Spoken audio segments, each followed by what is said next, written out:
Hello，大家好，歡迎嚟到楊俊賽馬專業嘅直播時間。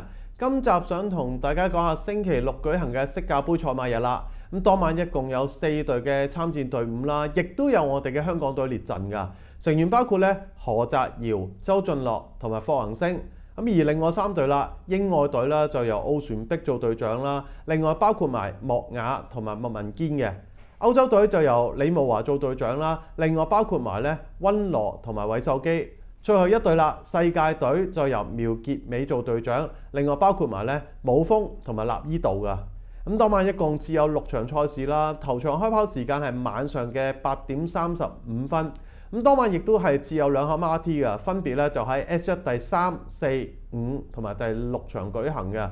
咁到時大家記得幫翻我哋嘅香港隊打氣啦。咁今集固然就要講下我哋香港隊3位騎師到底有啲乜嘢參戰啊，值得大家去留意啦。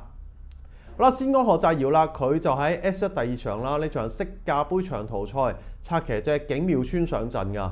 佢就曾經贏過草地賽同埋跳欄賽啦。咁2月份喺場跳欄賽贏完之後上一場喺卻拉馬場舉行嘅長途賽，其實入到直路隻馬有啲內閃㗎。咁曾經需要修正啦，修正完後邊隻馬亦都曾經係刪去佢嘅跑線㗎。咁最終又要再修正，再兜翻嗰隻馬嘅外側跑到第5名翻嚟。今次如果個際遇好啲我相信可以係提升名次㗎啦。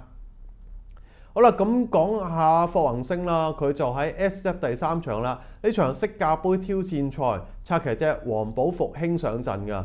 佢就曾經贏過1700同埋1800米啦，近2場喺2051米嘅賽事，先係跟前走跑第2。咁而上一場就比我想象中係留得後啊，最終就後上不及跑到第3名翻嚟。